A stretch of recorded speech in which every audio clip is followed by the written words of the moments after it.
Aujourd'hui, le thème de cette vidéo, le mur va bientôt tomber.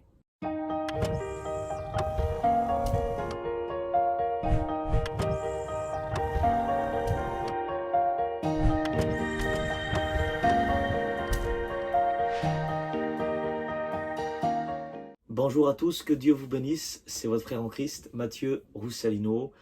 Je vous souhaite la bienvenue sur ma chaîne YouTube. Il y a encore plus qu'hier, ça fait longtemps, ça fait 5 ou 6 mois que je n'ai pas posté de vidéo.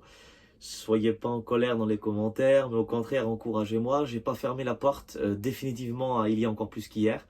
Mais voilà, Dieu parfois nous demande bien, de mettre certaines choses de côté pour utiliser d'autres choses. Mais lorsque Dieu nous rappelle à l'ordre, lorsque Dieu nous demande, bien, utilise encore ce que je t'ai donné, eh bien, on le fait, on obéit. Mais je ne sais pas si vous vous êtes rendu compte, il y a quelques jours, j'ai fait l'inauguration de ma nouvelle chaîne YouTube. Oui, j'ai créé une nouvelle chaîne YouTube qui s'appelle 100% Adoration. Le Seigneur a mis un désir dans mon cœur depuis plusieurs mois de créer une nouvelle chaîne YouTube qui est basée sur l'adoration, sur la louange, au travers de la musique. Donc je vous mets le lien dans la description. Et j'ai déjà posté 2 sessions d'adoration. Et c'est 20 minutes d'adoration, de louange ensemble. Et j'explique un peu qu'est-ce que l'adoration, qu'est-ce que la louange. La Bible dit dans le psaume chapitre 22 au verset 4 que Dieu siège au milieu des louanges de son peuple. Lorsque le peuple de Dieu se met à louer Dieu, lorsque le peuple de Dieu se met à adorer Dieu, que ce soit au travers de la musique, alors c'est pas forcément, l'adoration n'est pas simplement que au travers de la musique, c'est pas que musical, mais on peut se mettre à genoux, on peut lever les mains. Notre vie, en fait l'adoration c'est un style de vie, c'est au quotidien qu'on peut adorer Dieu, même dans notre quotidien, dans nos petites affaires qu'on fait la journée, à notre lieu de travail, on peut adorer Dieu. Et simplement en pensant à lui, on a cette crainte respectueuse au-dedans de nous de qui il est, de qui Dieu est. Alléluia, c'est une adoration. Béni soit Dieu. Donc je mets le lien dans la description et je vous encourage à vous abonner sur cette nouvelle chaîne YouTube qui s'appelle 100% Adoration. Alors aujourd'hui, le thème de cette vidéo, c'est « Le mur va bientôt tomber ». Et la photo de couverture, vous avez vu, c'est une personne qui tient une masse et qui frappe un mur et qui a déjà fait un bon dégât dans ce mur.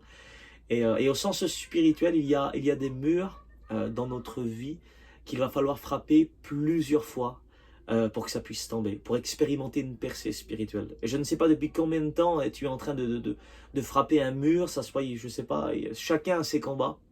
Chacun a son mur avec un nom dessus. Peut-être que c'est, je ne sais pas, la colère. Peut-être que c'est le manque de patience, la maîtrise de soi. Tu voudrais voir une personne se donner au Seigneur entièrement, une conversion, une nouvelle naissance. Et puis tu luttes dans la prière.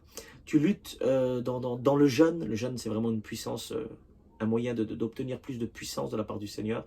C'est vraiment briser la chair. Waouh, c'est extraordinaire. Je vous encourage à vraiment passer du temps dans le jeûne, dans la prière. Jésus était un exemple. Et de toute façon, pour tous les domaines, Jésus était un exemple extraordinaire pour nous. Et plus d'une fois, on retrouve des passages dans la Bible où Jésus était en train de jeûner. Je pense lorsqu'il était au puits de Jacob, qu'il y a eu cette fameuse discussion avec cette femme samaritaine.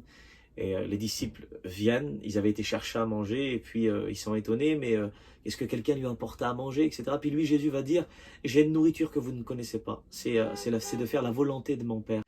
Et je vous encourage à passer du temps dans le jeûne, dans la prière, pour expérimenter des percées spirituelles. Et je vous ai dit, parfois il y a des murs qui vont se renverser facilement, rapidement, mais il y aura des murs parfois qu'il va falloir forcer, persévérer. Il va falloir peut-être qu'on n'a pas le bon outil, la bonne masse. Il faudra utiliser d'autres outils, d'autres armes. Et puis j'ai un exemple extraordinaire, c'est dans le livre, dans l'Ancien Testament, c'est dans Josué chapitre 6. Vous avez dû sûrement entendre cette belle histoire, et c'est un fait qui s'est passé, c'est les murailles de Jéricho. Josué est à la tête d'Israël, et puis Dieu lui parle. Dieu confirme à Josué comme quoi que la ville de Jéricho va être livrée à Josué, à Israël. Et puis tout autour de cette ville, il y avait des murailles qui s'étaient fortifiées. Et puis la Bible dit que les portes étaient fermées, ceux qui étaient dedans ne pouvaient pas sortir, et ceux qui étaient à l'extérieur ne pouvaient pas entrer. Alors comment faire? Et voilà que Josué a cette rencontre extraordinaire, ce rendez-vous divin avec l'ange du Seigneur, le chef de l'armée du Seigneur. Et ils ont une discussion ensemble, et puis là, voilà que le Seigneur lui dit comment il doit faire pour que les murailles de Jéricho s'effondrent, pour que les murailles de Jéricho se mettent à tomber par terre. Et il lui donne, eh bien, des instructions.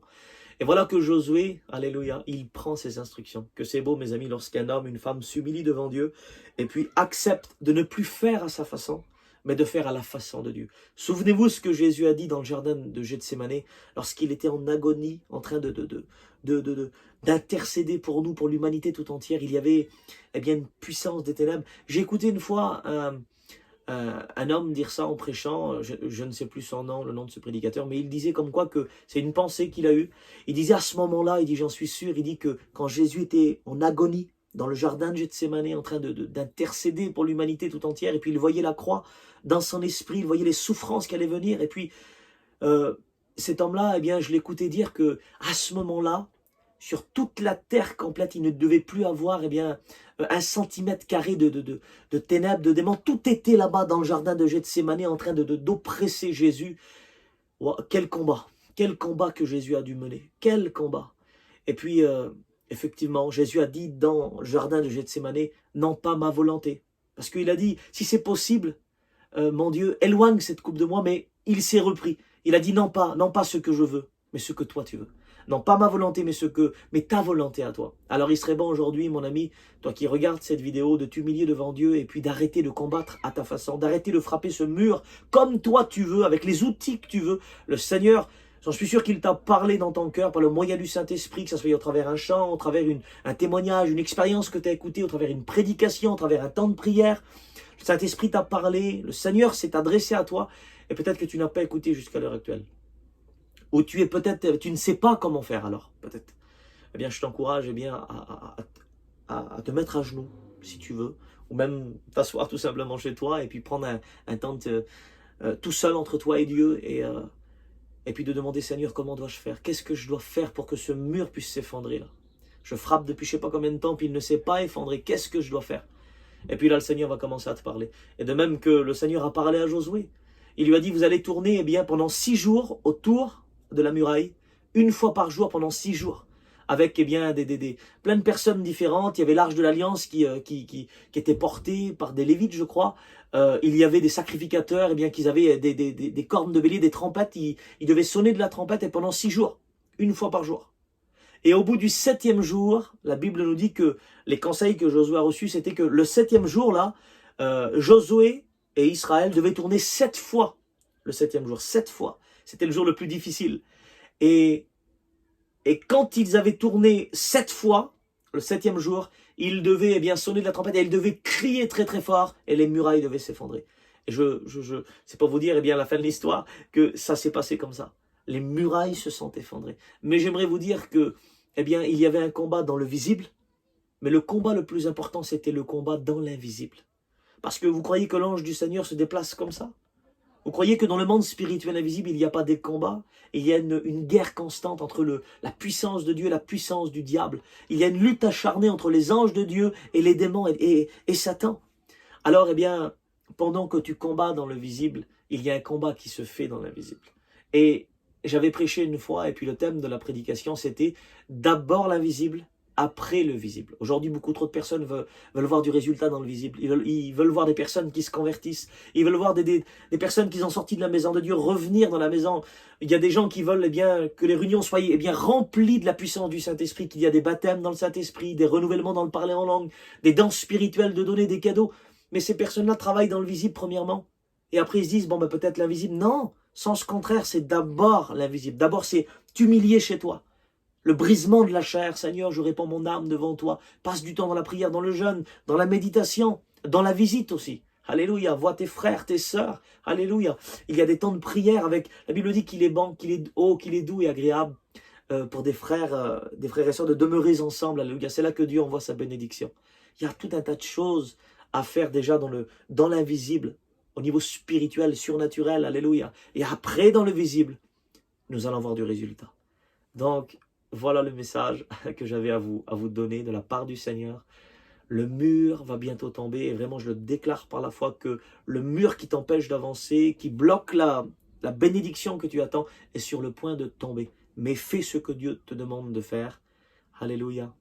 s'il te demande de te mettre à genoux 1 heure dans ta chambre pour le prier, pour le louer, pour l'adorer, ou même pour chanter un cantique, parce que je crois que même au travers de la musique, alléluia, au travers des chants inspirés du Saint-Esprit, saturés de l'onction de Dieu, il y a des murs qui tombent, alléluia, dans l'invisible. Il y a des murs qui tombent, et dans le visible, on voit du résultat. Alléluia. Soyez bénis. N'oubliez pas, je vous mets le lien de ma nouvelle chaîne YouTube 100% Adoration. Je mets le lien dans la description. Abonnez-vous et partagez au maximum. Soyez bénis.